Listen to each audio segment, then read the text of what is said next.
Sports welcomes you to the following presentation of the National Football League.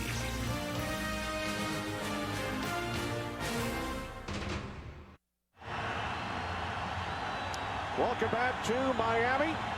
Cowboys and Dolphins meeting for only the fourth time in South Florida. Cowboys have won the toss. Big game last Sunday night for their tight end, Jason Witten. And that's got to be a concern for the Miami Dolphins because Jeremiah Bell out. Travaris Tillman gets the start. We'll see if Dallas can exploit that middle of the field. Last week against Washington, Trent Green, 12 completions to his running backs. Cowboys would like to take away his checkdowns. And another thing they're going to do, the Cowboys play a corners over defense. That means if you have two wide receivers to one side, they will walk both corners over there. They're going to try and sneak a tight end out to the backside, get Roy Williams one-on-one, try and take advantage of his skills in space. Miles Austin on the left, Tyson Thompson back deep for the Cowboys. As Jay Feely gets things started in Miami. Opening kickoff taken at the goal line by the Irving, Texas native Tyson Thompson. And Thompson is brought down shy of the 20-yard line by Will Allen. Look at tight end Justin Peel, who scored a touchdown last week in the loss to the Redskins.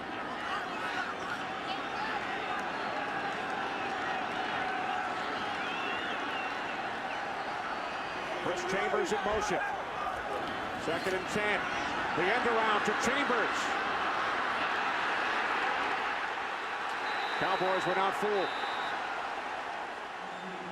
Well, you showed that similar action earlier on that inside handoff to Jesse Chapman, so you knew it was coming at some point during the game, but Roy Williams does a great job of staying at home. He's not chasing anything. There's no reason to chase. You can see him. He's reading the offensive line. He sees the tackle step out. He's got a fullback coming his way, so he gets across the line of scrimmage immediately. A loss of 4 yards on the play.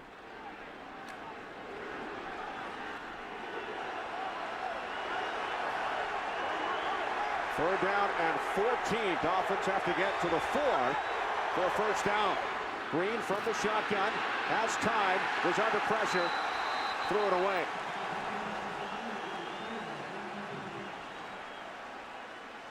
Kevin Burnett had an outstanding preseason, and he was a little nicked up coming into that opener last week. That's where your pressure came from. Number 57, Kevin Burnett. We didn't make any plays. We took stupid penalties. We didn't do anything to win that game. He doesn't sugarcoat anything. 1st and 10 for the Cowboys from their own 20 as Romo dumps it off underneath to Julius Jones. And Jones is able to pick up a first down, tiptoeing down the sidelines and finally tackled at the 44-yard line after a 24-yard gain. Nice job by Julius Jones, making some people miss out in space. Man, that should not have been such a big play. Tony Romo is going to extend it a little bit, steps up in the pocket, finds his check down, but watch this by Julius Jones. This is all Julius after that point. 3 Dolphins with a clean bead on him. Gets by all 3 of them. Tackling hasn't been the best on both sides of the ball for these defenses. From the 44 on first down, it's Jones again, and this time nothing. Well, Tony alluded earlier to what took place. He's going to come down on the ground. If he's going to continue to move and utilize his unique playmaking skills when a play breaks down, he's going to have to learn to secure that ball a little bit better.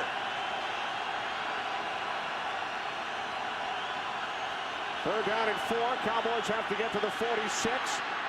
Romo complete. First catch of the day for Owens, and he is brought down on the infield dirt in between first and second base at the 37-yard line of the Miami Dolphins. I can't tell you how much I hated playing on a combination baseball-football field. That is not dirt. That is like tan-colored cement. I'll tell you what, one thing you don't want to do is dive on that stuff. You'll leave part of your skin on that surface. It's rough. There's like little stones in it, and it's tough to even get off and cut. We saw T.O. slide a little bit on that. There's not a lot of traction. Kickers have a tough time with it. Everybody has a tough time running on that midfield. From the 37, the end around to Owens. And Owens able to gain 5, maybe 6. Brought down by Zach Thomas inside the Miami 32. You're not going to fool Zach Thomas either. We saw a reverse earlier when you couldn't fool Roy Williams. Keep an eye on Zach Thomas right there. Look at him find his way through that. Great angles. I mean, he doesn't get caught up in the wash. That was a lot of bodies to get through. And just knowing your pursuit angles to enable you to make a play on the outside.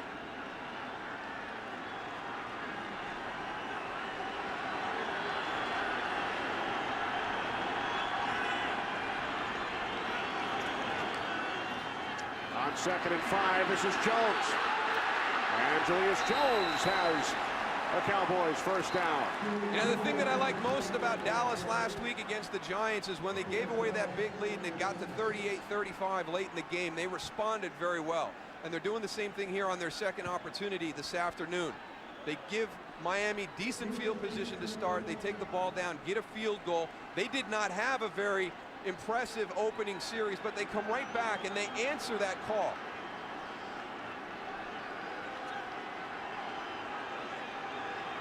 Series started with the 24-yard run by Jones. From the Dolphins 25, Romo's pass is broken up and then nearly intercepted. Joey Porter, and then it was nearly intercepted by Keith Traylor. Marion Barber in the backfield. 2nd and 10, first carry today for Barber. And Barber found a hole, able to take it down to the 20. His helmet goes flying. And there's a penalty flag as well.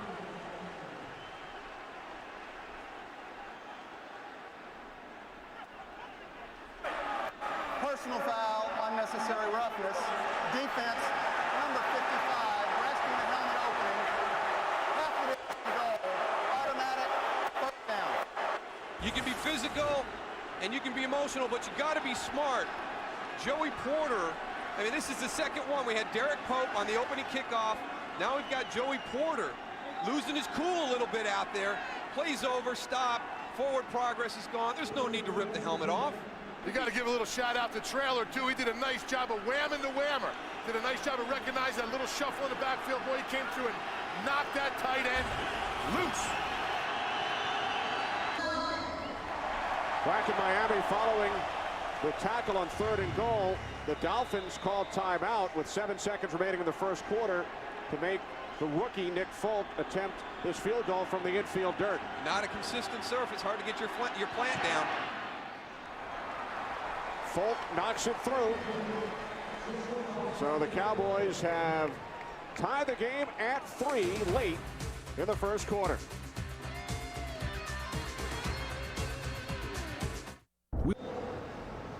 '91-degree afternoon in South Florida. Kenny Albert with Darryl Johnston. 3-3 the score. Your thoughts on the first quarter? But kind of what we expected. It was hard to figure this game out, but Jason Taylor told us, he said, listen, he goes, a lot of the things we did wrong against Washington are correctable. They were just technique errors. So kind of seeing that he was exactly right. Green going deep, and it is picked off.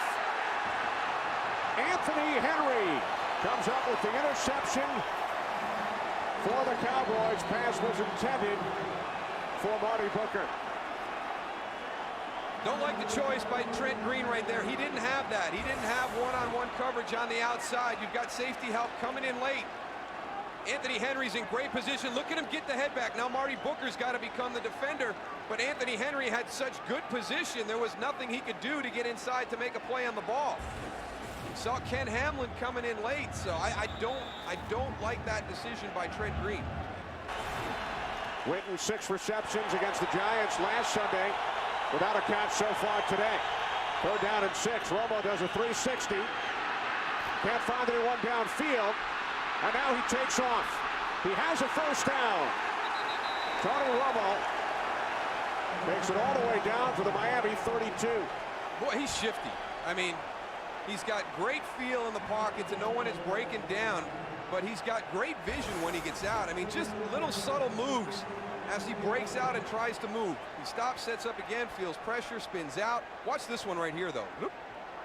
Boy, did he make Ronaldo Hill look silly on that one, out in space. Early Early second quarter here in Miami. Cowboys and Dolphins are tied at 3. What do you think's going on, Darryl, in this conversation? Well, obviously, he's probably lobbying to try and get that ball, but, Tony Romo's defense, I'm getting it to you. We're just not getting it done. And he showed a lot of patience last week against the Giants. And that's the great thing about this offense. They've got so many weapons that, if Terrell can continue to be patient, they'll get back to him eventually.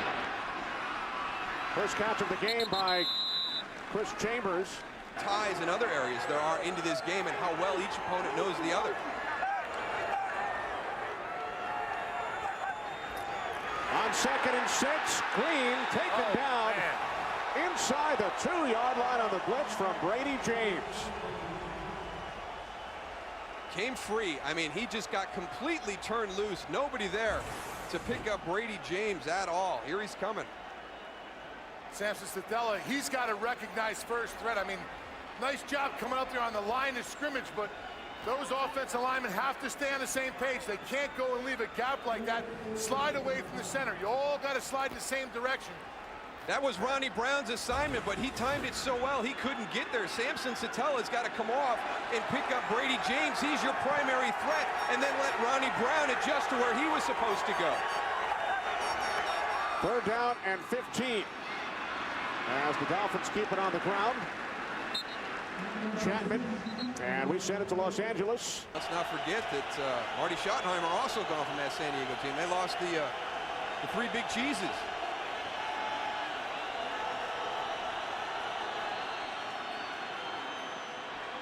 Romo directing traffic on 3rd and 10, looking for Owens, who makes the catch for a first down in Dolphins territory. This guy can make some throws. Coming back.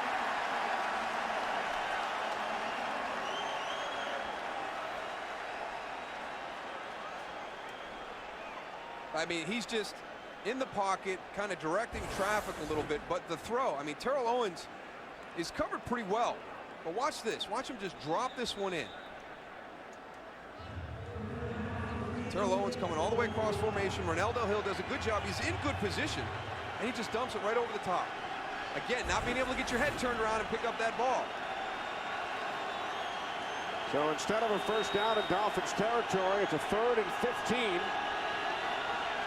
Cowboys have to get to midfield for a first down. Romo fires. Owens hangs on.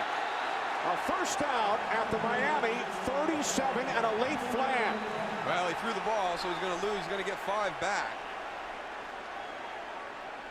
He spun the ball. After the play, delay of game, offense number 81, throwing the ball away, 5-yard penalty, first down. So a gain of 28, and then they lose 5 on the penalty. We've seen some silly things all day. We're seeing some missed tackles. We're seeing some guys lose their temper. This was a new rule this year, a huge point of emphasis. Everybody knows that, you're happy. You made a great catch. You took a big hit. But you can't do that.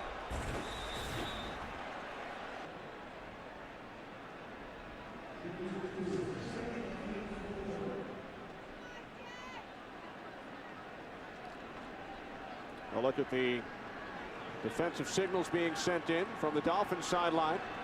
I'm not going there.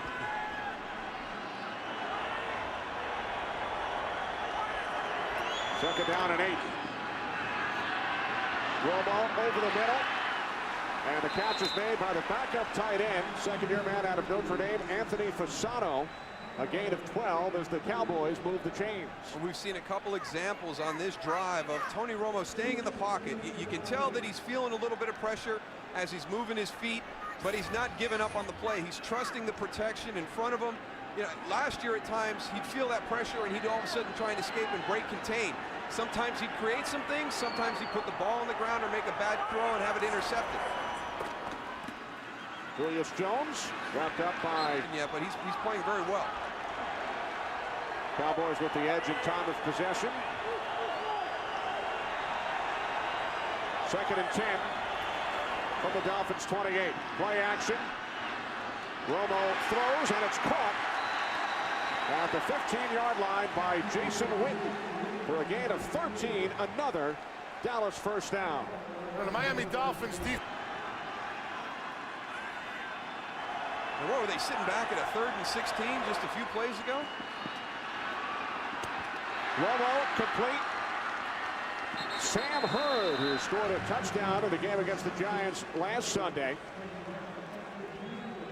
Patrick. You know, sitting in that huddle, having to see you after somebody goes offside, just be like, What's that supposed to mean? What do you mean, see me? well, you know, it may happen if you were there too. Never happened to you, Tony? Never. As far as you know. 3rd down and 7. Romo to Owens. And T.O. picks up the 1st down. On why it was not reviewable. Got light stances. 2nd and goal, Barber. No signal yet. Touchdown, Cowboys.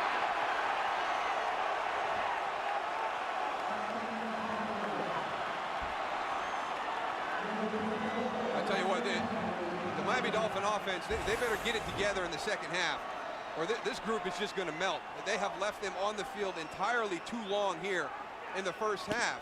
And the way they're playing, you couldn't even get a jump start right now by getting a few of them into the locker room to try and get some IVs that Tony talked about before the game.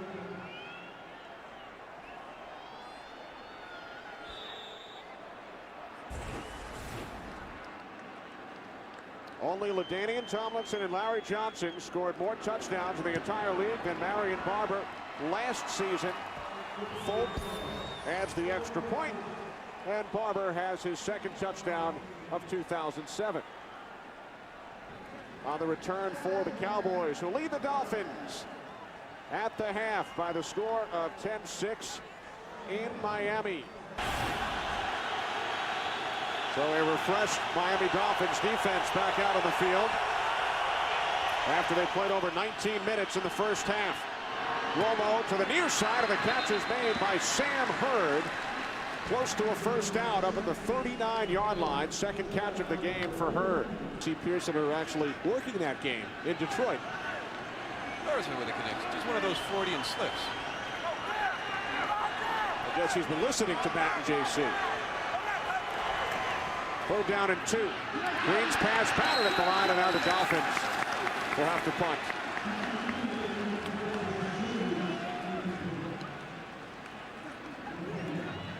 Jay Ratliff not as big as Jason Ferguson, so they're going to try and move him around. He actually beats Samson Satella kind of right off the start, gets up the field, gets that hand up, knows he's not going to get to Trent Green, but gets that big arm up. That's a huge play. A tip like that, anytime you get a nice turnover, that's a great job getting his hands up. Not easy to do either.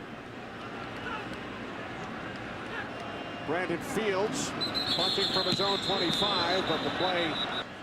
Darryl, this is the first we have seen of Patrick Creighton, who was back deep to receive the punt since he went out with the injured finger in the 1st half. Good way to find out how that finger's doing. You can see it on the right hand, all taped up. Got it taped to the ring finger next to it. Buddy him up, man, and go, baby. That's it. That'll hold it in place.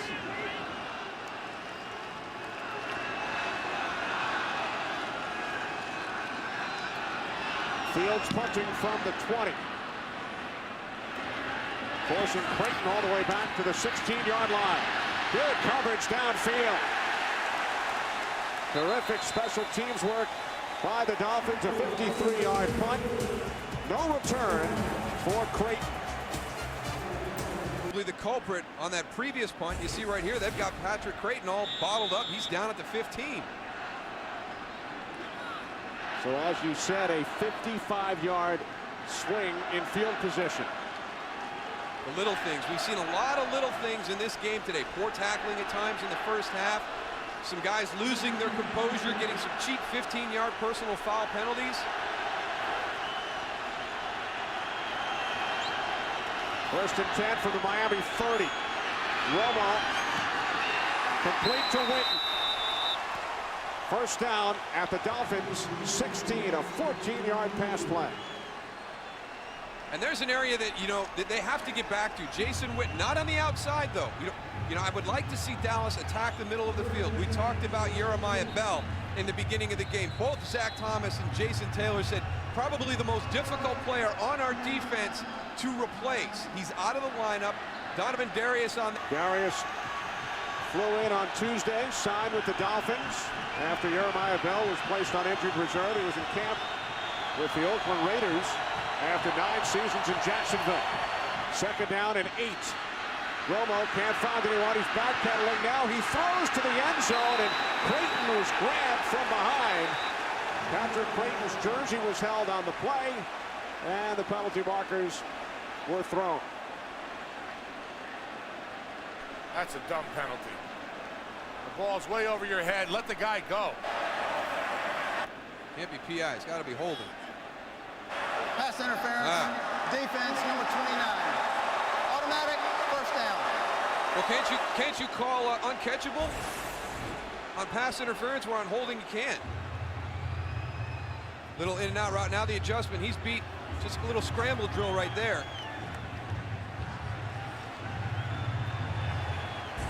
Ball might have been catchable if his jersey wasn't held. Yeah, you know, that's the thing. Yeah, good point by you, Kenny. You know, yeah, I would have got there if the guy wasn't tugging my jersey. I like how he turned around and tried to say, no, everything was good. Everything was good. Bad salesman there. Cowboys have 3 tight ends in the game. First and goal from the Dolphins, 2. Romo in trouble. He throws. Touchdown. There's a flag as well. The catch is made in the end zone by Tony Curtis, the 3rd string tight end. Holding. Defense number 25. Phillies decline.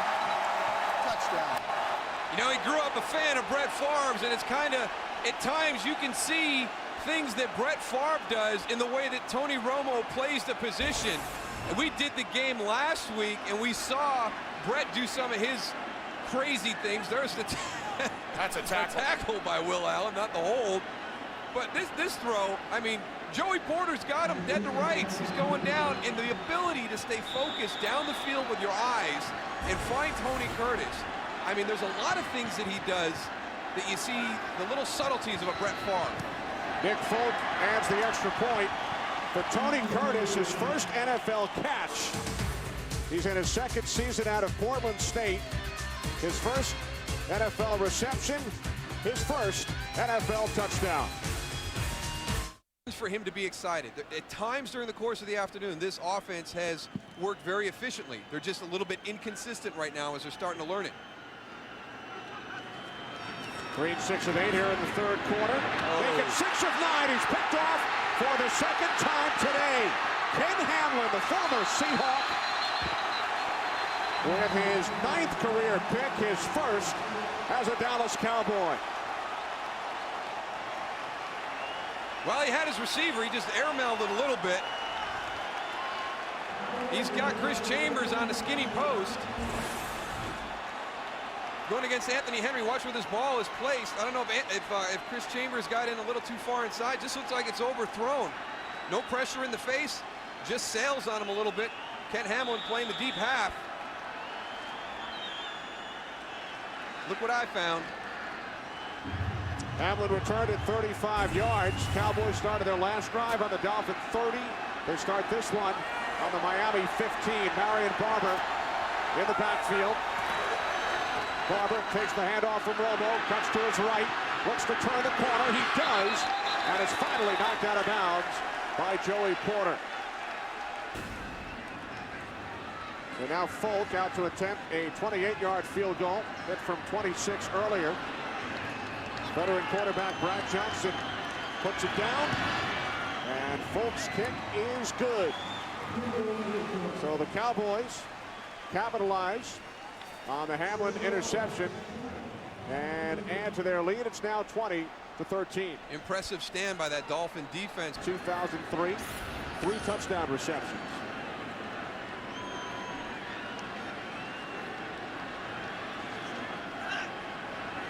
Dolphins won that game 40-21. Green had some trouble with the snap. And the Cowboys have recovered the 3rd Miami Dolphins turnover.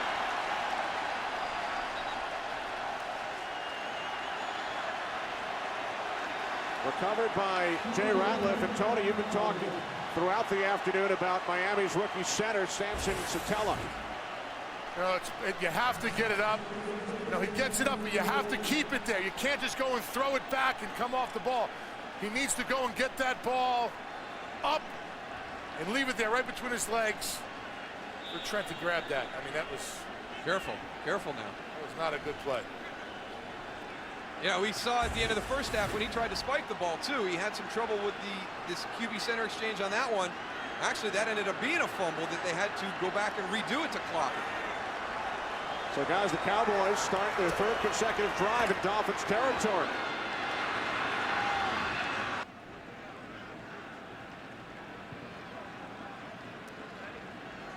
Barber and his dad have something in common now. That being? They've both scored a touchdown against the Miami Dolphins. His dad, Marion, a former New York Jet. And Marion scored the first touchdown of today's game for the Cowboys. Nuggets. Third down and 7. Romo complete. Owens. Terrell Owens with a first down for the Dolphins 33. National Football League. Kenny Albert, Darrell Johnston, Tony Siragusa, Cowboys. And offensive coordinator Jason Garrett start the fourth quarter, leading the Dolphins by 7.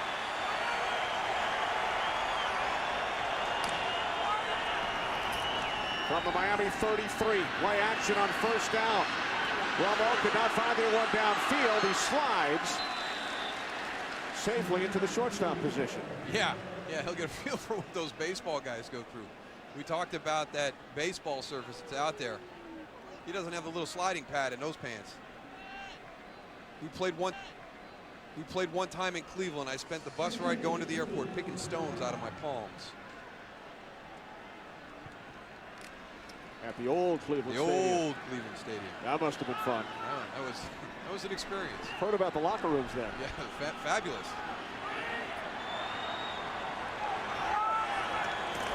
Second down and 2, Marion Barber.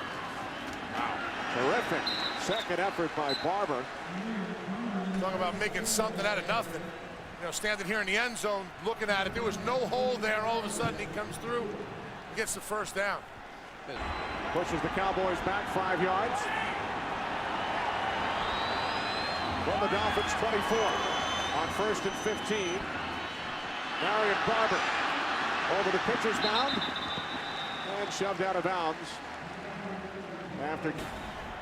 So a 47-yard attempt for the rookie Nick Folk. Ball placed down by Brad Johnson, and the kick by Folk is good. His longest field goal in 2 games in the NFL, extending the Cowboys' lead as they score another 3 points off another Dolphins turnover.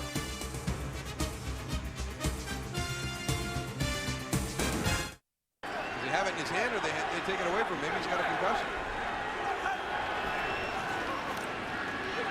Green on 3rd and 8.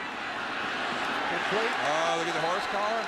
That's the guy that they developed the rule for. That's right. Roy Williams bringing down Jesse Chapman. Well shy of the first down marker. Take a look at the end.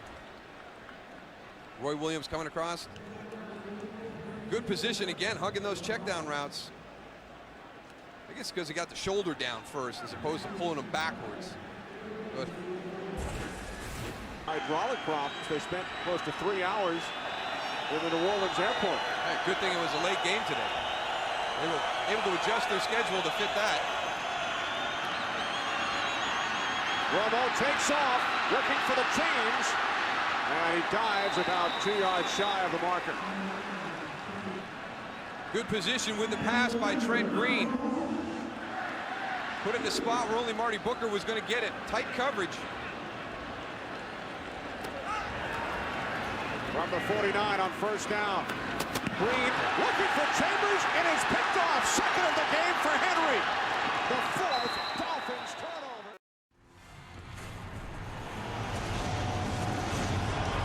For more than 8 decades, a love affair between the city of Chicago And the Chicago Bears, who come out onto the field at Soldier Field, the NFC champions, tonight ready to take on red-hot Tony Romo and the Dallas Cowboys in a great matchup on NBC's Sunday Night Football. Al Michaels along with John Madden, Andrew Kramer. Welcome to Chicago, and so far so good for the Dallas Cowboys, coming 2-0. Knocked off the New York Giants on opening night at home. Went to hot Miami last week. Big second half rally to defeat the Dolphins. So they come in with a mark of 2 wins and no losses. Tony Romo has been very, very good. And so far a seamless transition after 4 years of Bill Parcells. Wade Phillips off to a very good start in his first year as the head coach of the Dallas Cowboys. And John, I know it's very, very early. The Super Bowl months away. But if Dallas comes in and knocks off the defending champions in their ballpark tonight, would you see them #1 in the NFC at this point? Yeah, and as you say, it's just the 3rd game, and I think you would maybe start to think that way. But to me, Dallas has great offense. I really like Tony Romo, their running game, their offensive line. Terrell Owens outside, Jason Witten at tight end. But they're not a championship defense yet. They give up too many big plays. Remember 2 weeks ago against the Giants scored 35 against them. So until their defense improves, and it could start tonight because they get Terrence Newman back and a part-time job, but I think until their defense gets better, you can't really say that they're the best. Now the Bears do have a championship defense. They're 1-1, lose to San Diego, knock off Kansas City. They've given up only 24 points in those 2 games. But every time we come to Chicago, it's been the case now for almost a full calendar year. In the crosshairs is the quarterback, Rex Grossman. What do you think of Grossman? How much longer do you think he'll be the Chicago starting quarterback? Well, you know, it's the good Rex, bad Rex, and it's kind of been bad Rex this year, and they're waiting for the good Rex. And I think that, you know, the dilemma that the Bears are in is, if it's not Rex, then what are you going to do? I mean, you could go to Brian Griese, but that's just a Band-Aid. You know, then you have to start all over with your quarterback. The Bears do not want to do that. But I'll tell you this, if Grossman doesn't have a good game tonight, or if he has a bad game tonight, I think they're going to start in that direction. Yeah, they're going to try to avoid throwing out the quarterback with the bathwater. Well, one great matchup tonight we know is that great Bear D against the potent Dallas offense on Sunday Night Football. Speaking of returns, we're going to see the best return man in the NFL right now. I'm not sure we'll see him necessarily with the football, because Devin Hester, who ran back 6 kicks for touchdowns last season and 1 already this season, the punt return. And the question will be, will Nick Folk kick it to him? Probably not. It was suggested to us last night, John, he's going to kick it to one of the up men, maybe at about the 25-yard line. You're right. Wade Phillips says there's no way that they're going to kick it to Devin Hester. And he was correct. And that kick will bounce at the 26 and then go out of bounds. But you can credit that to Hester. Marcus Spears, Louisiana State. Jay Ratliff, Auburn. Chris Canty, Wahoo Wah. Anthony Spencer, Purdue. Brady James, LSU.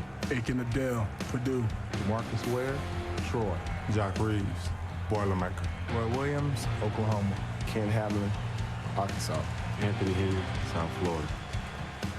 Wahoo, a.k.a. University of Virginia. Boilermaker, Purdue. We're talking about Terrence Newman, Alan. This is his first time that he's been in this season. And Grossman gets hit as he throws, and it's a wobbly pass that is incomplete. So Rex got hit. Stephen Bowen, who backs up Chris Canty at one of the defensive end spots, is the guy who comes in, second-year guy out of Hofstra, and creates a 4th down and 8. You know what they do to record 2 teams, but they're not on 1st and 2nd down. Now, when you get to 3rd down, they will play that Tampa 2 in this situation. Owens wide left. Tillman one-on-one with him for the moment. 3rd down and 19. Bears moving around. Romo throws over the middle. Romo to Owens, but he's going to be stopped short of the 1st down. So Terrell found the open spot. Tillman was right with him all the way, makes the tackle and stops him about 2 yards shy of the 1st. They're tight. Well, they didn't kick to Hester on the kickoff. Now what do they do with him on a punt return? This is a tough situation here because you're backed up and you darn near have to punt it to him here. Now you can directional punt it between the numbers and the sidelines, but you better be careful. Matt McBriar, the Australian kicker, Sends it down to the 23-yard line, and Hester this time has no place to go.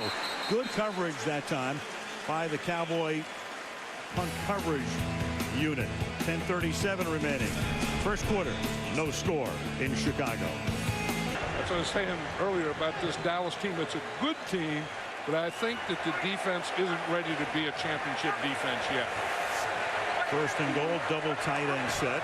They use the fullback McKee. They give it to Benson. He'll cut it back and take it to about the 2.5-yard line. Desmond Clark led the way. This drive over 6 minutes. Good mixture. John St. Clair, eligible receiver, caught a touchdown pass last week. The tackle, but this time they go to Benson for no gain. So it'll be 3rd down and goal as we tick down under 4 minutes to play. Autograph. You thought something's wrong with this deal. 3rd down and goal. Cowboys are in 6 defensive backs. Grossman on a roll. Looking. And then he has to throw it out of the end zone. So the coverage was good. The pass was intended for Musa Muhammad running over a cameraman at the end of the play. Cowboys gave him no opening that time.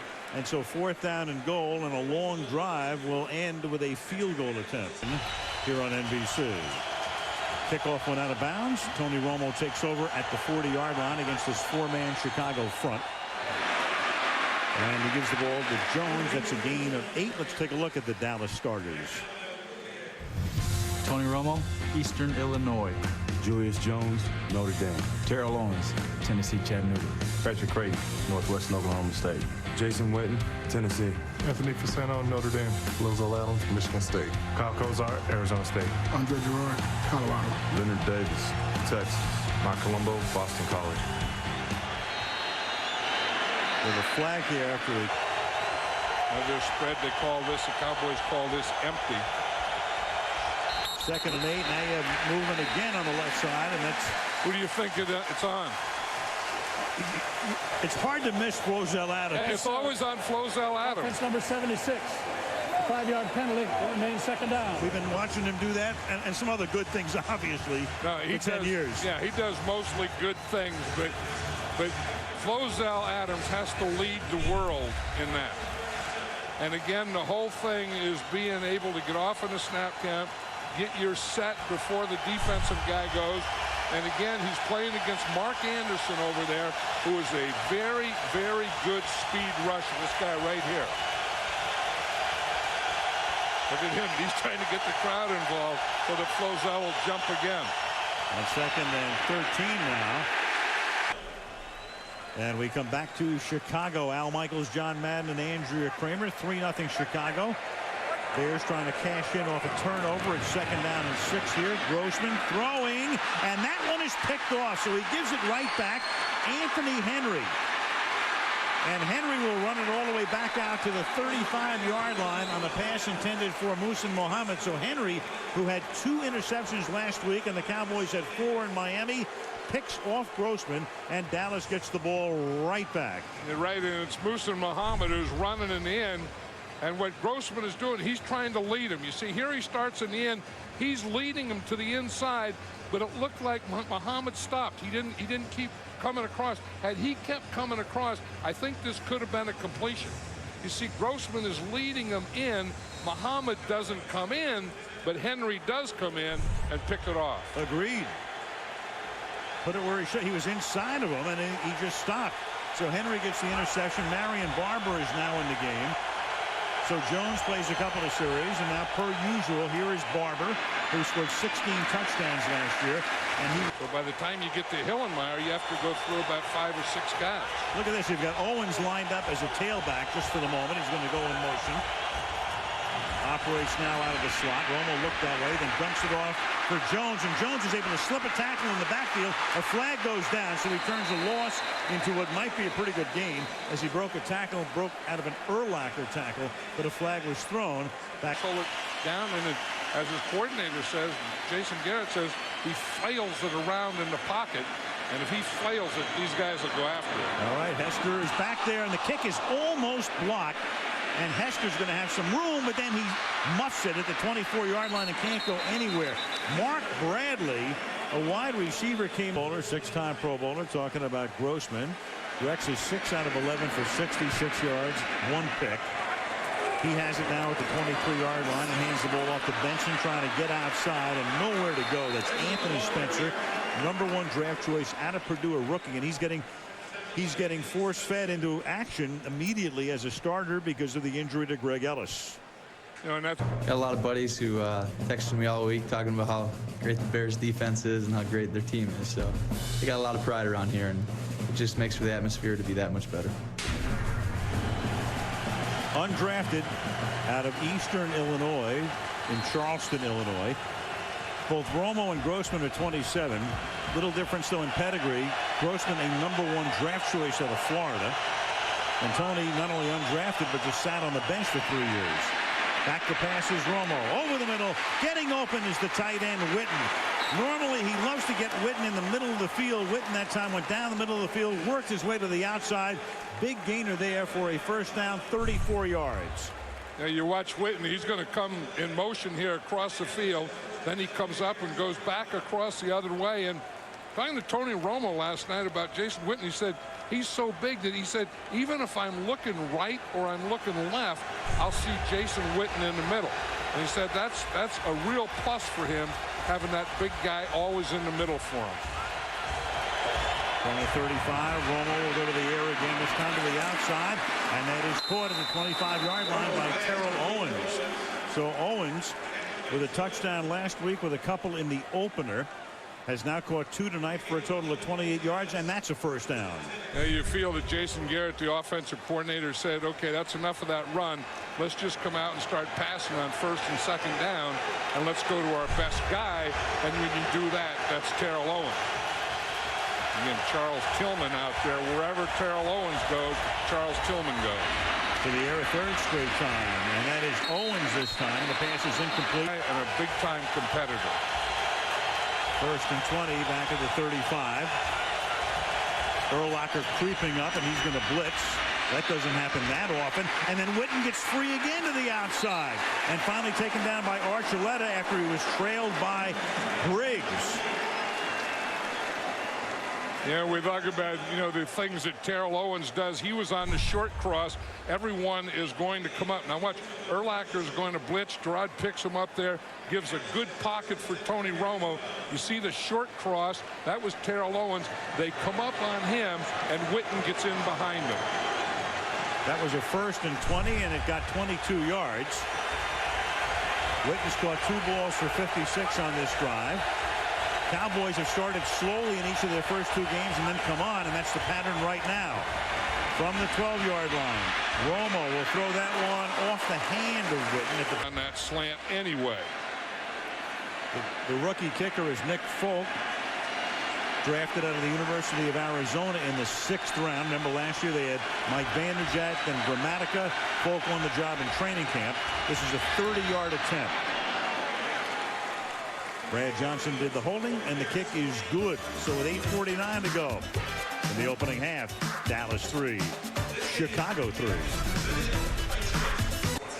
Hey, if you're sick of us, you can hit the SAP button, and over there you've got Telemundo, you've got Rene Geraldo on the left, Edgar Lopez on the right. These guys do the game every week, normally off a monitor, but here they are because the Dallas Cowboys are in town in Chicago to meet the Bears, the Vaqueros against the Osos. Devin Hester back to receive the kick. Will he bring it back? He's 4 yards in the end zone. Here he comes. And the Cowboys with good coverage that time. So they do kick it to him. 4 yards into the end zone. 18-yard run back. Carpenter makes the tackle there. Grossman and company. The first time in her life that she ever flew on an airplane. I said, I can understand your mother. 2nd down and 16. And Grossman gets sacked back at the 4-yard line. And we talked about the emerging star in DeMarcus Ware. DeMarcus Ware comes around the corner. And Chicago now will operate from its own 4. Remember, I was talking about a spot rush, and you know that right here is going to be the spot. And you just rush to that spot, and you're going to find Rex Grossman. You see, because he's not a scrambling guy. In fact, he just runs into this sack right here. But, he can't get out of the way. So he's right here right now.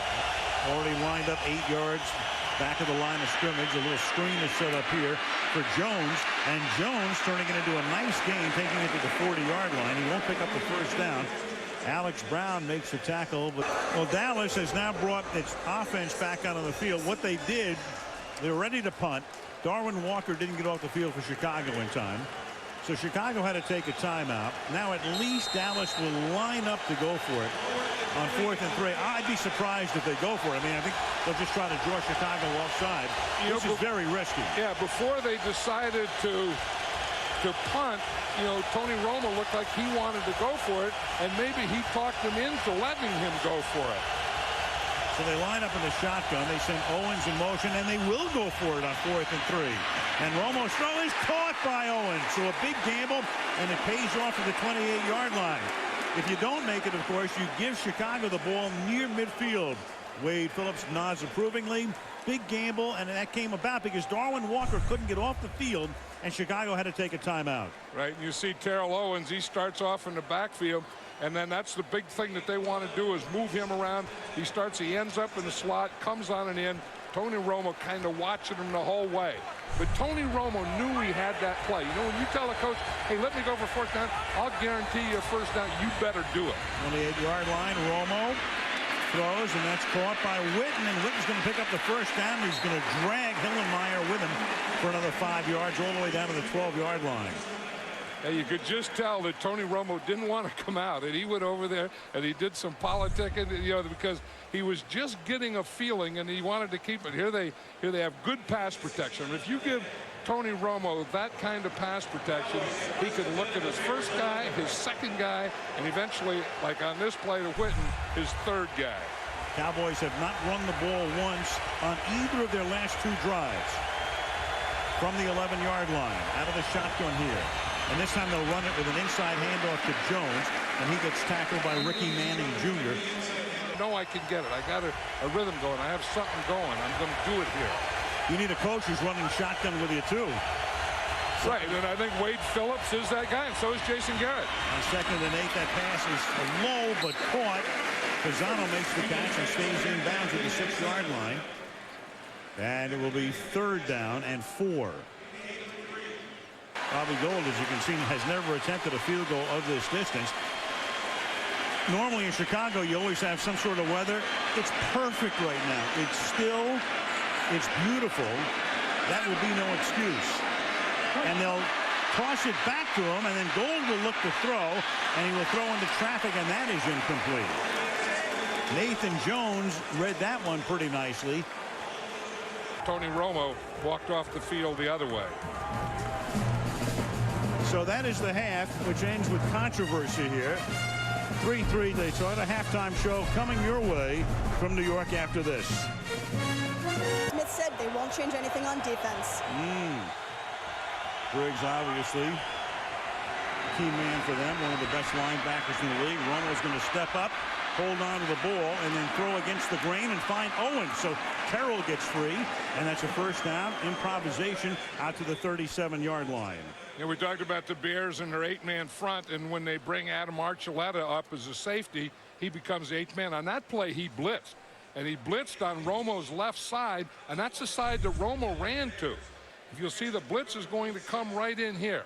You see Archuleta blitzes that side. Now he doesn't have anything to his right, so he runs out to the side that the blitz came from because it was a great blitz pickup by the Cowboys. Chicago very active in their defensive alignment before the snap. And after all, at a 3-yard gain for Julius Jones out to the 39-yard line. 50 pounds is tough to get through. You're not going to get through him, and he's pretty tough to get around. 3rd down and 7 from the 39-yard line. Romo stepping up, hit from behind, gets it off, catch made. Owens over the middle, drew a crowd. Romo got it in there in between Archuleta and Tillman, and that's a gain of 18 to move the chains. This is the thing that Tony Romo can do so well, is move in the pocket. And we see Tommy Harris is going to be right there, and just as he goes to wrap him up, Tony Romo is still looking upfield, and throws the ball while he's being tackled. That's the advantage of being a great athlete and a great competitor, you have to be able to throw the ball from different angles, including your knees. Romo. That's Owens again, so they keep calling 81's number. Almost a horse tackle there by Jamar Williams, but he got his hand away in time. Still, Terrell has a first down at the 32-yard line. Well, the thing that they know is they can run Terrell Owens on crossing patterns. Here he starts in motion and just goes across the field, and he had Tillman all the way on that one. I mean, because you start with a motion and then the ball snapped and you just continue on across, and the Cowboys have been getting that all night. Meanwhile, you've got Adewale Ogunleye, who is shaken up. Put him on one knee. They work on him. Alex Brown comes in to spell him. He would play a lot anyway, but now he's really going to be more than part of a rotation, depending on Ogunleye's status. Romo with that great pocket presence, and again it's Owens. Owens to the 9-yard line for a first and goal. Terrell Owens has now caught 7 passes tonight for 110 yards. You know, that was the thing we were talking about earlier, is can Tony Romo get away from the inside rush, and he's done it a couple times. See, here comes Tommy Harris again. Romo just sidesteps him, gets to the outside, again continues to look downfield and find Terrell Owens right there.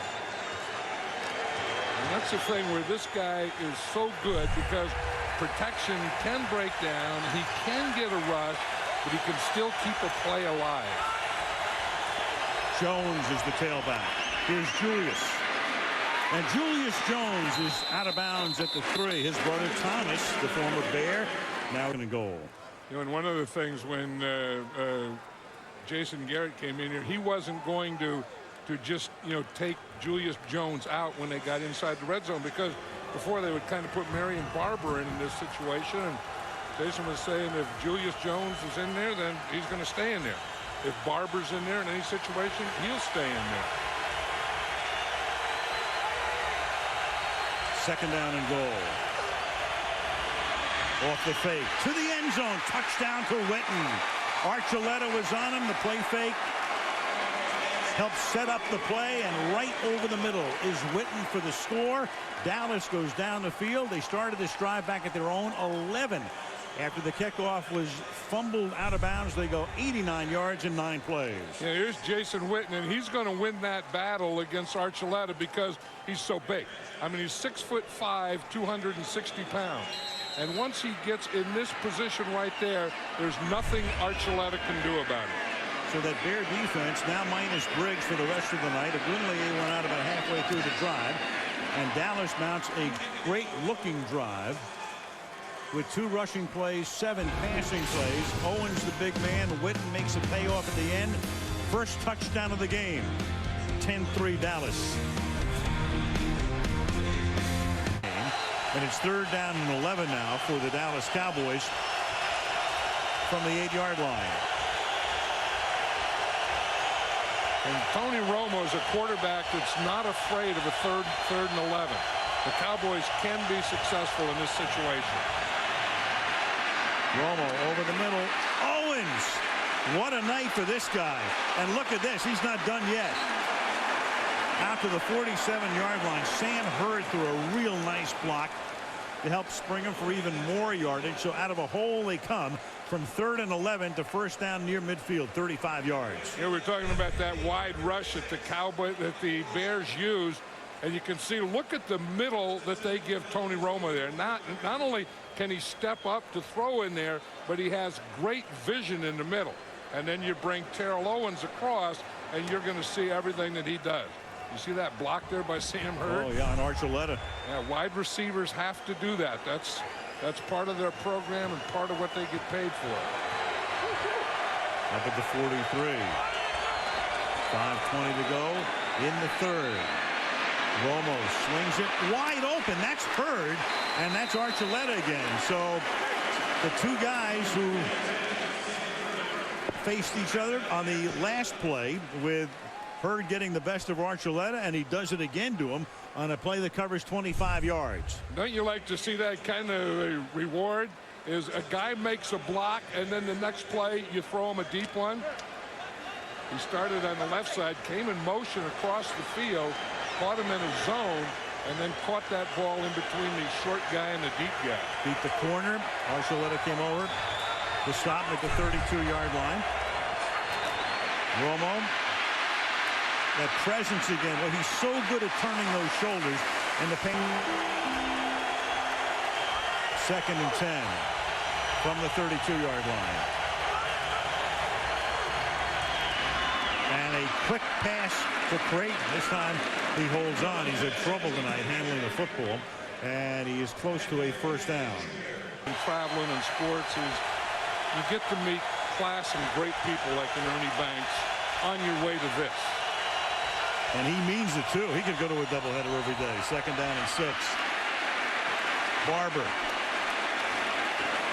And Barber takes it close to a first down. Marion Barber. 3rd and a short 1.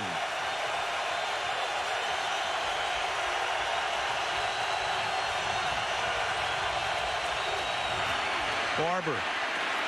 And Barber, despite running a lot on 3rd down last year, he was only 10 for 20. Not a good percentage on 3rd or 4th and 1, but he gets it here. So Marion Barber moves the change. To have vision, you have to be able to make little cuts, find creases. It's 1st and goal. The nose of the ball right on the 10. The Cowboys have 14 first downs tonight. That's their first rushing. Swing pass. Barber cuts it back inside the 5, breaking tackles, goes in for the touchdown. Broke out of an Adam Archuleta tackle. So Adam had a series to forget, getting blocked, getting over late on a long pass down the right sideline, and having a tackle broken here for a tie-breaking touchdown. 16-10. Right, great running by Marion Barber after he caught that ball, because those are the types of things that the Bears do well. You know, fly to the ball, tackle well, those kinds of things. That time, Marion Barber did it better than the Bear defense did. Nick Folk for the extra point. Cowboys 2 possessions in this half, 2 touchdowns. Chicago 1 possession and 1 touchdown after a 3-3 tie at the half. See, Marion Barber is going to get the ball out here on the right side. He was looking for Jason Witten, I think. So instead of throwing it to Witten, he throws it to Barber, and Jason Witten becomes a blocker. And then Barber just said, hey, enough of this. Makes one miss there, makes another miss there, and then runs it into the end zone. Manning had the first shot. Archuleta had the second shot. You see, Witten is going to make this first block here, and that's the one that frees Barber to the outside. And then they left 2 for him out there, and Marion Barber took 2 Bears.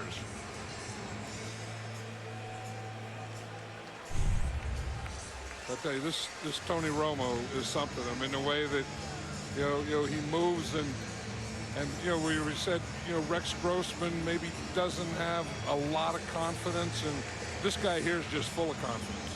Yeah, Romo grew up in southern Wisconsin, about an hour-and-a-half drive from here. Went to school, as we said, at Eastern Illinois, which is kind of like the modern cradle of coaches right now, in as much as Mike Shanahan went there, Brad Childress went there, and Sean Payton went there. A running team. And I think if you are a running team, you better start to show it now. 2nd down and 2. And again, Benson should have enough for a first down. Gets across the 45-yard line.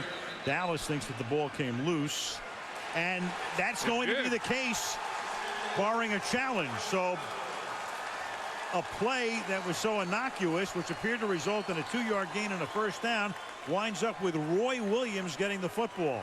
And obviously the coaches upstairs will take a close look at this and determine whether or not they want this play to be challenged. In which case, if you don't win, you lose a timeout as well, but then you'd be down to a single challenge. And the ball does appear to come out. Does appear to come out before his knees down, you say? Well, let's take another look. This is Remy Adele, Aiken Adele's brother, who was activated this week.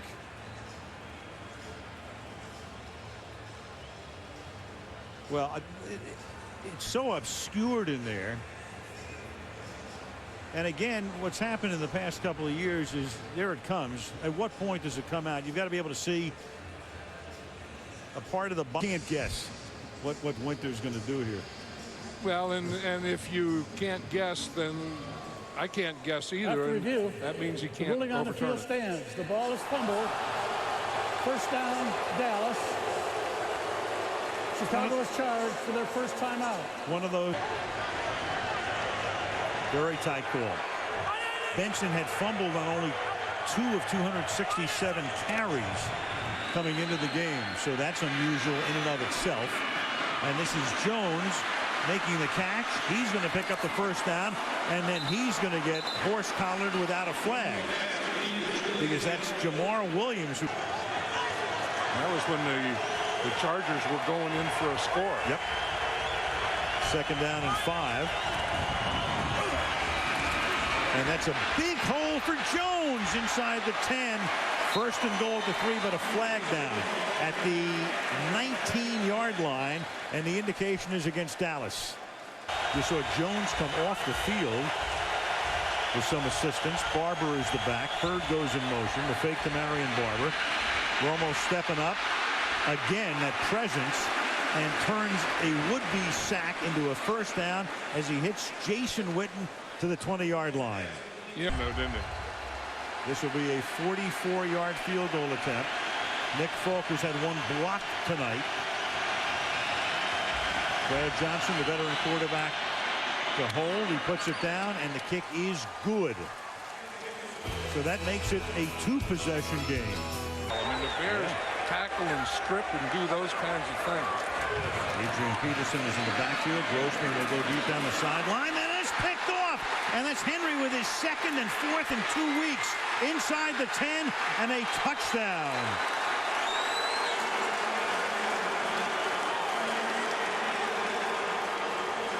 As Keith Jackson would say, whoa, Nelly. Right, that's exactly what the Cowboys needed and exactly what the Bears didn't need. And what they needed was a good drive, keep their defense off the field, let them get rested, and instead they get this. I mean, that play didn't have a chance. I mean, he had a rush, and you talk about throwing into a crowd. Look at this. See, DeMarcus Ware got there and kind of deflected the ball as he was dropping back, but that was still thrown into a crowd of white jerseys. This will be Kyle Orton came in and led the team into the playoffs, even though that was all about defense that year. Like it's not now, but you know what I'm talking about. And the kick is good. And it's going to start again this week or continue again this week, and the Bears are going to have to start thinking about making a change. On NBC. 27-10 after the Henry run back. Hester. And again, just a phenomenal job with a flag thrown here.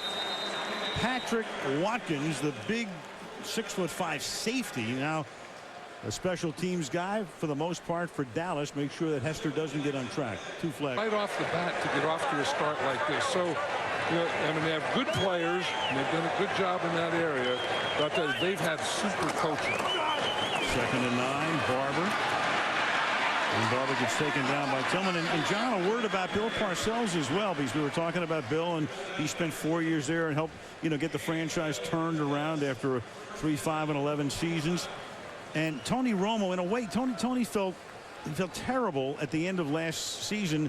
The botch snap in Seattle, not just because, in effect, it was the key play of the game and cost him the game, but he thought that might have facilitated, you know, Parcells' departure. Because remember, at that point, Bill was kind of on the fence about whether he'd come back or not, and Tony at one point thought, oh, you know, man, I just sent Bill Parcells into retirement. But it's interesting how Parcells stayed around in Dallas after he had announced he was gone and had a nice little talk with Romo. And just to paint the picture, as Barber breaks one into the secondary, inside the 30, the 20, inside the 10, and all the way to the 1-yard line. I'll tell you, it's paying off right now. I mean, this Dallas offensive line has done an outstanding job all night, and they wore this Bear defense down. And it finally pays off now. I mean, here they just get a body on a body on a body on a body, and Marion Barber is able to run right through them. But this is the effect of 3 quarters. I mean, this is what happens. You know, like in a fight, someone gets knocked out in the 10th or 11th or 12th, and it's effect of what you did in 7, 8, and 9.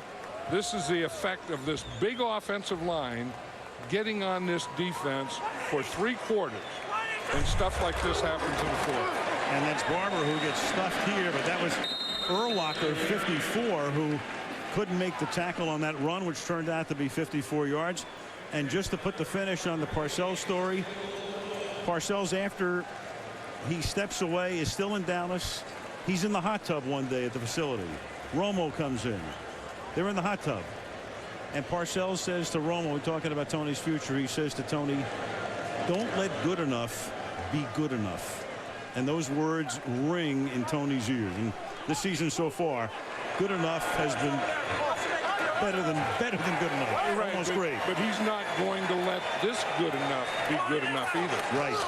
2nd and goal. Barber to the end zone.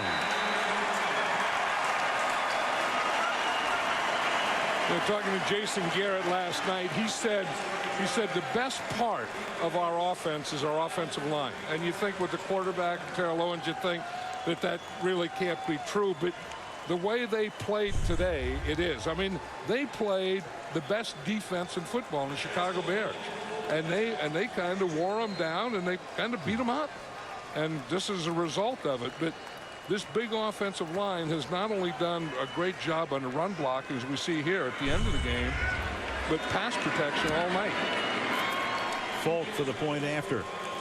Barber's run for 102 yards. Owens 145 receiving yards. Romo 329 through the air. And Sunday Night Football is being brought to you. The town was excited. They finally had their next Sid Luckman. You knew we had to get Sid's name. You know, you have to get It Sid's always name. goes back. Whenever you talk about Chicago Bears and offense and quarterbacks, eventually you will get back to Sid Luckman. And there's another interception by Williams. Roy Williams with a pick. And the booing would be a lot louder, but about half the crowd's already in the parking lot. Rex Grossman is probably getting to the point that he's booing himself. Oof. I mean, here he gets in the shotgun, and you look, and he's looking out there to that left side the whole way. Roy Williams, I think, was just in his zone, just reading him and watching him all the way. You see, he starts out there, he reads him looking that way, then he reads him stepping that way, and then he jumps the throw. Wade Phillips, you know, they say he's a quiet guy, you know, players coach, doesn't have a lot of emotion. He's shown quite a bit of emotion tonight. I think this was a big one for Wade Phillips. I really do. And they'll punt Dallas since '99. We'll go to 3-0. And they made the playoffs in each of those seasons. Played great tonight, and he's been that way all this season. I mean, watching on film, he works as hard as I've ever seen him work in a game, and he's always there, and he's getting open, making the tough catches, run after the catch. He's a complete deal right now. Well, think of it this way. Back to back on the horse trailer will go Randy Moss and Terrell Owens. Who would have thought? Who would have thought? I tell you, both of those guys had to pile up, opened on them over the years. Oh, man. But I remember, you know, I did a game against the Chicago Bears, San Francisco 49ers against the Chicago Bears, when Terrell Owens caught 20 passes, a league record. Jerry Rice's last game at home for the 49ers. Broke a long-standing league record, too, held by Tom Fears for, as I recall, about 50 years. Horse trailer player of the game, Chris Collinsworth, will be along. We'll do a little give and take with CC. Andrea is going to talk to Tony and to T.O.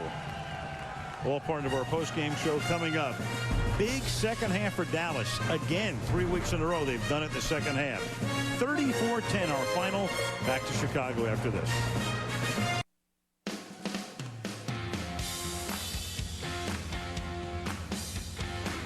Tony Romo, some Cowboy fans here in Chicago, they had a good night. So did Tony.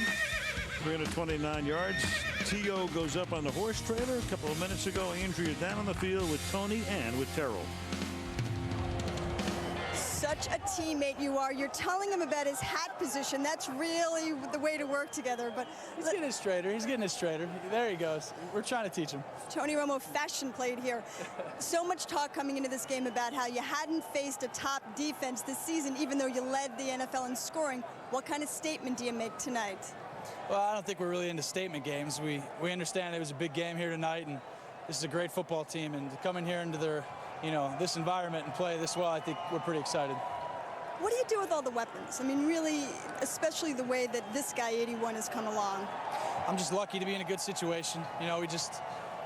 He's unbelievable, and we got a lot of good players, and I just go out there and try and get him the ball and get out of the way. All right, thanks, Tony. What do you think is the difference for you this season? Well, I'm going to take a different approach from Tony. I'll say, the team did a great job. Defensively, they gave us some opportunities, and, we came in here, mission accomplished, and I feel like we had a statement made. Well, what was the statement? Well, I feel like, they had so much riding on their defense. Everybody talked about how good they were, and they are good.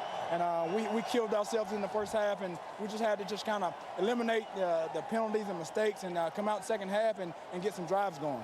How were you able to do that in the second half? Man, just staying focused. And I think, we were kind of just out of sync a little bit. And, once we get a first half going, like we do the second half, I think we'll be okay. All right, Terrell, thanks very much. Okay, Andrea, 34-10 is the final. Next week, the Meadowlands. The matchup was a classic offense versus defense tilt tonight in Chicago. Dallas had scored a league-high 82 points and surpassed 35 points in both previous games for the first time since 1987. The boys are making a case for NFC's best team, but they were facing the best defensive squad in the league from last season. Hey, they wouldn't be sold out if it weren't for us. It was him. T.O. talking smack, but the Bears will do their talking on the field. Israel Idonije blocks the field goal attempt. Game is tied at 3 at the half. But in the third quarter, Tony Romo will lean on his superstar. Romo, feeling the heat from the Bears D, finds Terrell Owens, who fights his way to the 9-yard line. A 23-yard catch led to a Jason Witten touchdown. Now tied at 10. Bears D keeping Romo deep. Looks, finds T.O. again. This is a 35-yard catch. And he gets a great block from Sam Hurd. Romo marching Dallas to the Chicago 10. Drops back, swings it out to Marion Barber, who bounces off a couple of defenders and finds the house. 17-10 Cowboys. Bears need a spark here. They're down by 10. Rex Grossman throws into triple coverage. Anthony Henry picks him off. 4th pick of the season, and he runs it right back. T.O. gives it to the Bears faithful after Grossman's 5th INT this season. Cowboys win handily, 34-10. That was gross. Cardinals. Pardon the interruption, but I'm Mike Wilbon in New Orleans, dressed sensibly.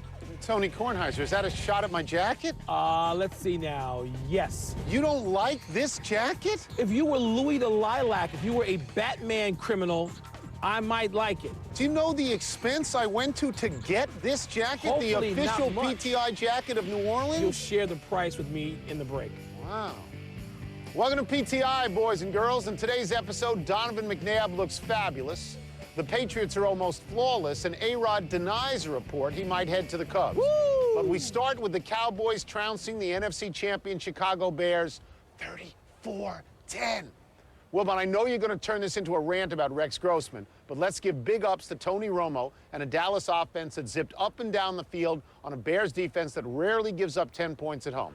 The Cowboys are now 3-0. The Bears are 1-2. Wilbon, was this the changing of the guard in the NFC? Not yet. I mean, for early season, yeah, for now. I mean, Dallas is ahead of the pack to me in the NFC and the best team in the NFC today. I'm not going to try to project what that means. You like Romo? In 13 weeks. Last year, you accused me of puffing Romo you did. into you a Pro Bowl guy, you, but you like him. You like him, don't you? Tony, He's pretty I good. like him as a guy, and you have to like the way he played. Yeah. He had some guts. He wanted to go for it on 4th down, convinced his coach that he should do that, and they let him. He had some swagger. He looked like Fran Tarkenton part of the night. The Bears defense would trap him. He'd get away. But you know what?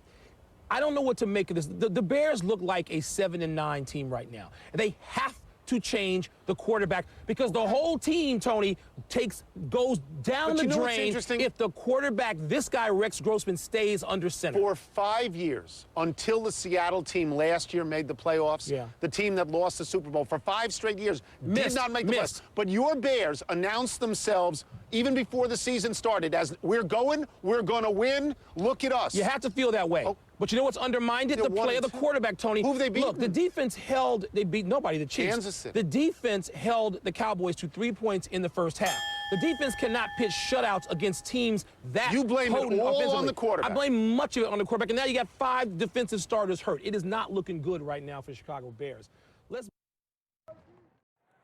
So here, defensively, they're holding up their end as they have in some other games, and yet offensively, they haven't been able to capitalize, and that's frustrating. I mean, holding the #1 scoring offense in the league to 0 points, here midway through the second quarter. 3rd down and 4. Out of the shotgun, Romo fires, and the pass bobbled, caught. What an effort by Terrell Owens. Able to get control of the ball and tap his feet down before heading out of bounds. Yeah, there was great concentration on his part. He's got control there, and looks like he got the right toe down as well.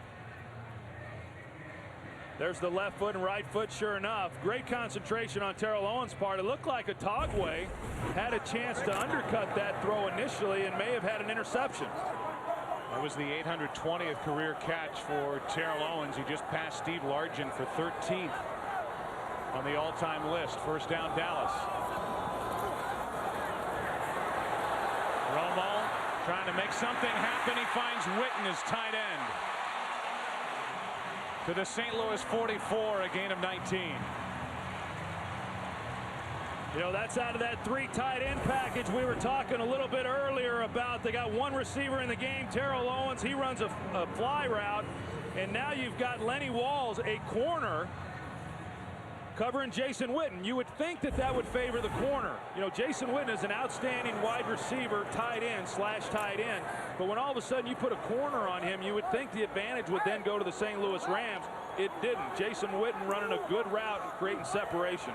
Got 8 catches Witten does this season of 15 or more yards, and 13 now of his catches have been for 1st downs.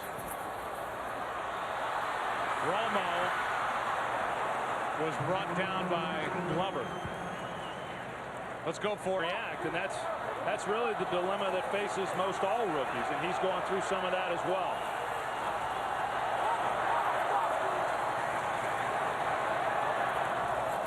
A steamy day down on that field. In and out of the sunlight are the Cowboys on offense. Julius Jones with a catch, a run, a 1st down.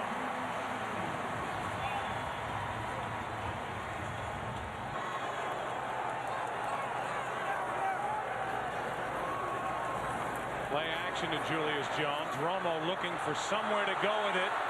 Throws, completes, Creighton. 1st and goal. And that's Tony Romo. He can slide and make plays better than so many quarterbacks in the NFL. And talking with Jim Haslett, the defensive coordinator for the Rams yesterday, he said a lot of what the Cowboys do is really street ball once Romo gets outside the pocket. Right there, when Patrick Creighton went back out towards the sideline, all he was doing was reacting to Romo being outside the pocket. That's where they've gotten a lot of big plays this year. 1st and goal. Julius Jones, touchdown, Dallas.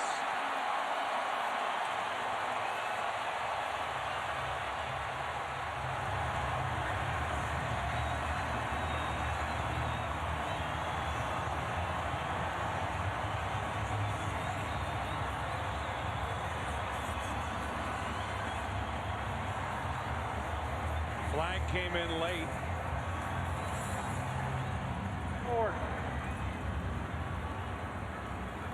We missed the call, but it appears that the touchdown will stand. It was against St. Louis, and the extra point from Nick Folk. What a turnaround. Well, yeah, you talk about momentum shifts. Wilkins misses the field goal attempt, and Dallas comes right down and gets a touchdown. 7-0, Cowboys lead it. The street ball part of it, Patrick Creighton set it up. Julius Jones knocked it in, and the Cowboys 3-0, lead it 7-zip. More to do with them just not executing as opposed to anything that the Rams have really done. Now, you know, this is a big third down right here. If the Rams are able to go in at halftime, you know, with a tie ball game, not giving up any points right here, that will be huge with their confidence coming out in the second half. Dallas 3 for 8 on third down in this half. The Cowboys with 4 drops in this half as well. 3rd and 3.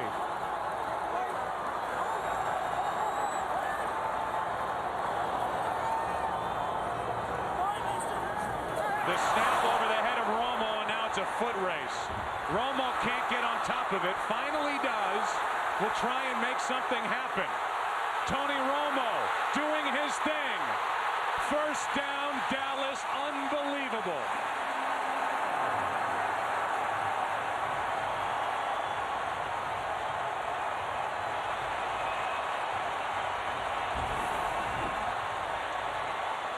Andre Gerard, the center, just snaps it clean over Tony Romo's head. And, you know, initially, Romo can't even pick it up clean. You got 2 defenders there trying to go for the ball as opposed to Romo. This is a 30-second timeout. And Romo with the awareness of knowing where he's got to go to get to the first down. You don't think they'll be showing this clip for years to come, do you? The legend just grew. I mean, how embarrassed right now are the St. Louis Rams? It was a 4-yard run taking the scenic route. And Terrell Owens is saying that's our guy. I really think that had as much to do with Grossman getting benched after last week as anything. I think they looked at Romo, the Bears, and they said, wait a minute. Every time we get anywhere near Romo, he slides, he steps up, he goes backward, he makes a play. And on the other side, Grossman was kind of a sitting duck there waiting for the Dallas defense to get to him. I don't see anybody that's doing what Tony Romo can do with his feet and make plays in this league. Well, and I agree. As a matter of fact, I was talking with Brett Favre before our Week 2 game there, you know, when the Giants were playing the Packers, and Brett Favre said, hey, I was watching the Cowboys this week in preparation because they just played the Giants, and he said, I got to tell you, he says, I thought I was watching myself out there on film. And so there's a lot of comparisons between the two. Even Favre himself says that they're valid. Extra men on the rush for St. Louis. Wide open is Creighton. Patrick Creighton making the moves. 19 yards.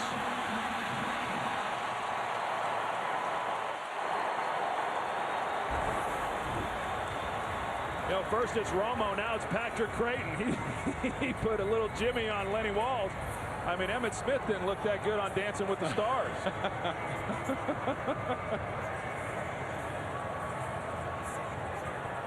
And by the way, take that off your TiVo, will you? It's embarrassing. Well, now it's Mark Cuban, right? How's he look? I know you've been watching. Fantastic. First down, Dallas. 34 seconds, still all 3 of their timeouts. Romo steps up, hits Witten. And the big tight end steps out of bounds with a Dallas first down. Which is fine with Dallas. It stops the clock with 26 seconds. Yeah, and you always get the feeling watching the Dallas Cowboys this year that, you know, they start off slow, and the second half is really where they've been most explosive. But it just seems like in the first half they kind of play with you a little bit. You know, they make you think you're doing a good job, and they're not executing like they're accustomed to executing. And then right now what we've seen is they're starting to heat up a little bit. And St. Louis, who was given a great opportunity to stall this drive with the errant snap, and now they're just hoping to keep Dallas from scoring a touchdown before the half.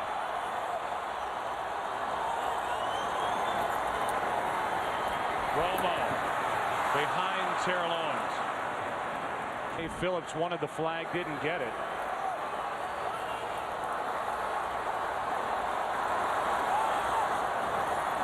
Just get the play away. Romo steps up, gonna run, and why not? Touchdown!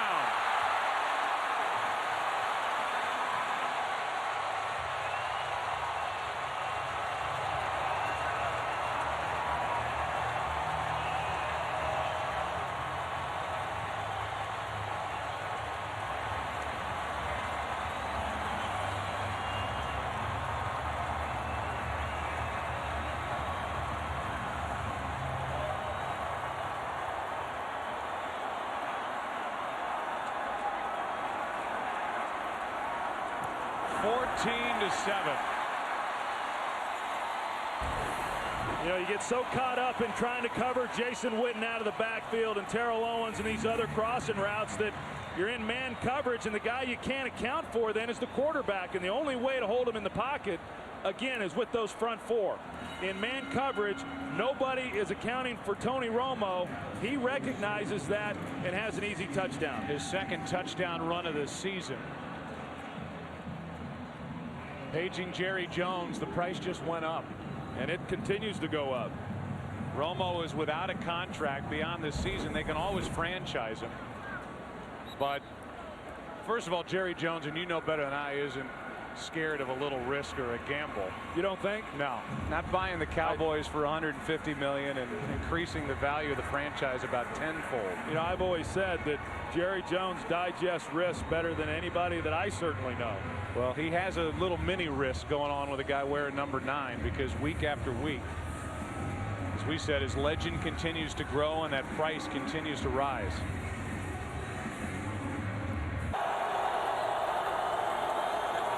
Dallas moving everybody around defensively. Bring a blitz, and Bulger goes down in the arms of Greg Ellis, his first game of the year. He's welcomed back with a sack. Yeah, Greg Ellis, who has not played until this game, coming off the edge. And he said that if he did get in, he was primarily going to be a pass rusher because he's still having some problems with that Achilles tendon. He cannot drop into coverage effectively, but straight line running doesn't seem to be a problem. And it didn't look like it was a problem on that play. And now it's 3rd and 10, and Leonard Little works against Pat McQuiston, who's into the game in place of Mark Colombo. Leonard comes off the edge. The pass is complete to Creighton. Creighton down the sideline. Patrick Creighton will cruise in for the score.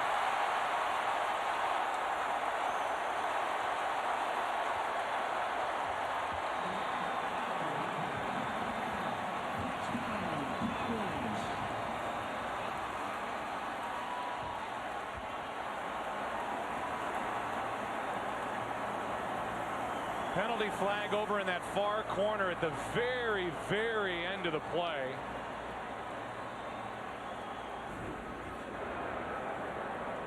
There is no foul. The receiver had scored prior to the contact.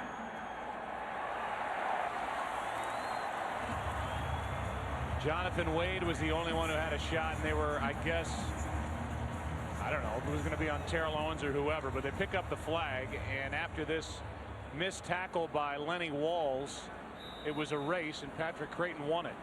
Well, Lenny Walls has been beaten a couple times, once there for a big touchdown, and then earlier we saw with Jason Witten. He's not played well today.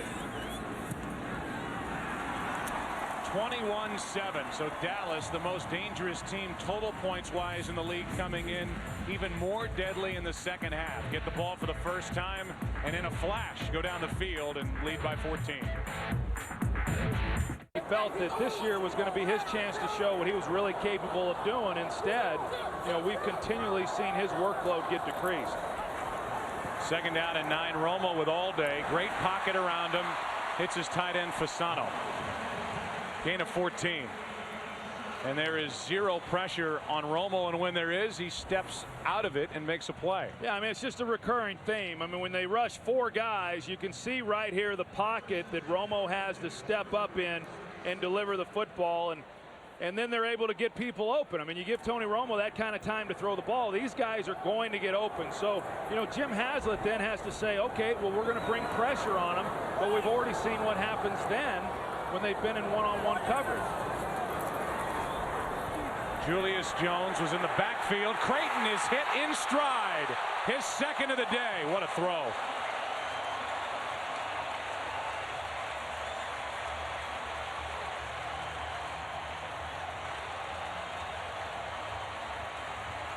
Working against Lenny Walls again, and Wade Phillips has been smiling a lot this season.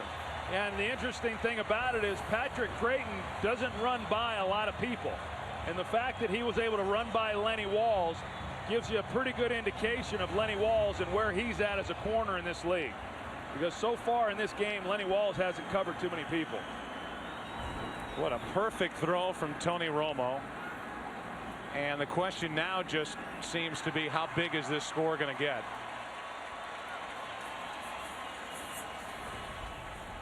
Perfect throw. Creighton in stride, right into his chest. Cowboys are rolling now. 3-0 record, leading by 21. Bulger, bad ribs and all. 3 out of 4 on this drive.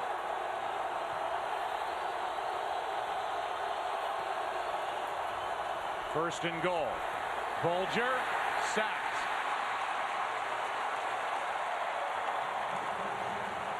Marcus Spears.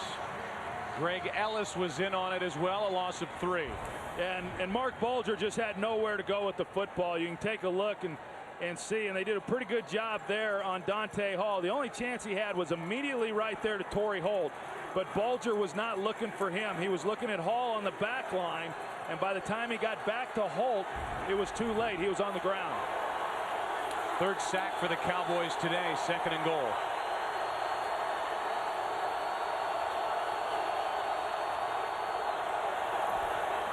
Pressure off the edge. Pass is easily picked off. Intercepted by Ken Hamlin, and he'll never have an easier one.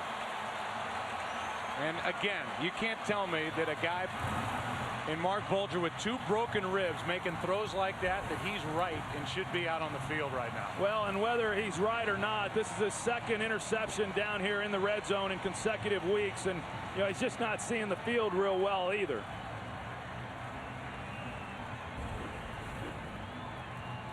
Ball well, ran the ball well. None of those things have happened in 07. Romo fires Creighton. Why not? His career day continues. Dragged down by Jonathan Wade.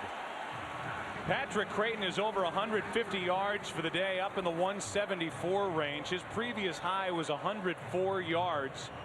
And Romo's looking for him every time he drops back. Well, and the one thing that we know with Jason Garrett as the offensive coordinator, they're not going to let up. I mean, here they are with a 21-point lead. There's a lot of coaches in this league that would start running the ball and trying to milk the clock. That is not what the Dallas Cowboys are about this year. They will continue to be aggressive and play their ball. Barber. Nobody can bring him down. Poor tackling by the Rams, and Marion Barber down to the 33.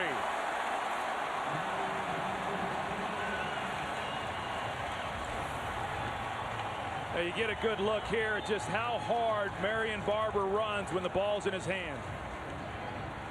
I mean, you got bodies coming at him, but he's just a difficult guy to bring down. Earlier in the game on 3rd and short, we saw Will Witherspoon make a great play on Barber, but he was squared up on him. Anybody coming from the side, they don't get him on the ground like that.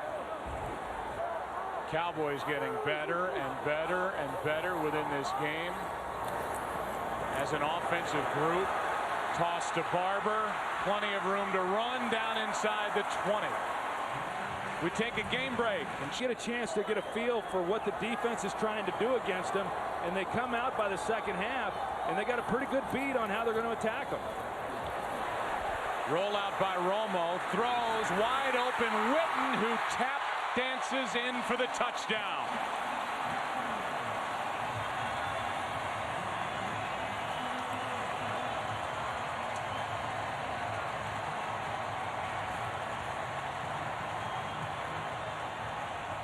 They can make it look awfully easy. And Romo's day, the latest entry, a 17-yard touchdown throw to Jason Witten, who has his 3rd touchdown of the season.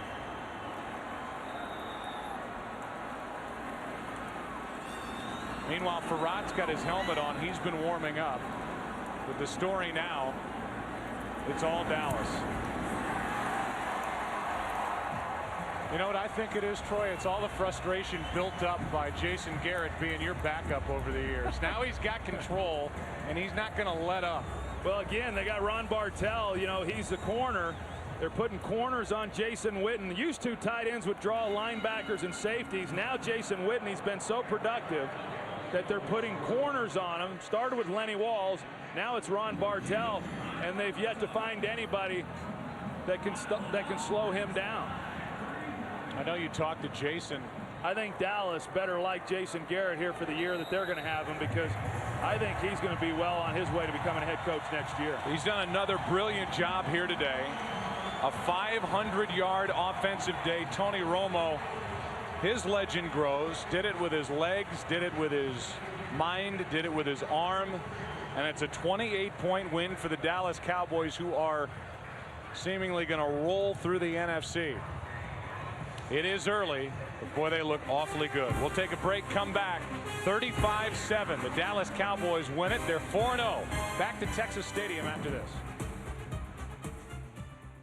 Cowboys, Dallas looking to start 4-0, and Isaac Bruce guaranteeing a victory before this one. Second quarter, tied at 7, 3rd and 3 for Dallas. The snap over the head of Romo, and now it's a foot race. Romo can't get on top of it. Finally does. Will try and make something happen. Tony Romo doing his thing. First down, Dallas. Unbelievable. Wade Phillips said, quote, "That was a trick play we were working on." 5 plays later, Romo running again. No tricks here. 15-yard score, his second rushing TD of the year. His boys are up 7. Third quarter. Romo, obviously tired, so he decides to throw. Do the old-fashioned way. Patrick Creighton, nice little cut. He's gone. Longest pass of Romo's career. Cowboys roll big, 35-7. They're 4-0 for the first time since '95. Steelers. Talk about your tough assignment. The 0-3 Rams had no Steven Jackson, an injured Mark Bulger, and all they had to do was go into Dallas and pull off the hot Dallas Cowboys and Tony Romo looking to start 4-0. Second quarter, the Rams did a good job throughout the first quarter and a half of this game, keeping Romo and the Cowboys off the board, but Romo buys time, as he appears to be able to do at will throughout the season, to find Patrick Creighton and then Julius Jones on the goal line. They've got a nice 1-2 punch with Julius Jones, a touchdown here with his 52 yards, and Marion Barber. What a nice combo. Normally Marion Barber is down there on the goal line, but Julius Jones here comes Dante Hall. Look at the speed, look at the footwork. He's not as fast as he once was, but who is? All of us are slowed down a bit, but he still knows how to get to the end zone. 12th career touchdown. Holy Scottish Claymore, Batman. We're tied at 7, under a minute left in the half. Disaster. Romo, ball over his head. He's got to pick it up, fall on it, or pick it up and run it for a first down. Why not? This may be one of my primetime plays right here. I mean, just remarkable. It has to be. This wound up being a 4-yard gain with the ball 30 yards behind the line of scrimmage. But watch him get his head up. He's looking downfield. He's trying to make something happen. We already say every week that he's an athlete, but he's a headsy player. And then 5 plays later with 16 seconds left, only fitting that he runs it in himself from 15 yards out. He's a good passer, he's a good runner, he's a smart guy, and he's got a lot of spunk. And then more of the same for the Rams offense. It's just been a brutal start to 07. His Bulger's been exposed behind a patchwork, injury-marred offensive line. DeMarcus Ware bags Bulger. Then he stabs Travis Minor. Greg Ellis, first game of the season, gets in on the act. You got a quarterback that's not mobile. A makeshift offensive line is a recipe for disaster. And as for a mobile quarterback, there's no better one in the league, if you think about it, than Tony Romo at this point. Watch this throw and catch. From the pocket, throws to Creighton, who had 184 yards receiving, which is the most by a Cowboy since Michael Irvin had a $198 in 1996. And defensive coordinator Jim Haslett had a long day as the Cowboys scored 35 points. 35-7 is the final. 4-0 for the first time since 1995. That's also the last time that they won the Super Bowl, as Tony Romo leads the NFL with 300-yard games, and the Cowboys are 4-0 thanks to it. I don't ever look at myself from this third person, and say, wow, look at what I'm doing, look what's going on with me. Each step of the way, it's been a different goal that I've set. It's been a different approach I've taken that says, hey, now it's time to go do this. Now it's time to go do this. And, when you're the backup, you're trying to get on the field. You're trying to get better. And I'm still trying to get better right now and take the next step. And each one feels like it's normal as you get to that step, that goal, because that's what you're trying to do. So when it happens, it just feels normal, and not that playing somewhat successful football is normal, but it feels like that's what you work your butt off for, is to go out here and play okay.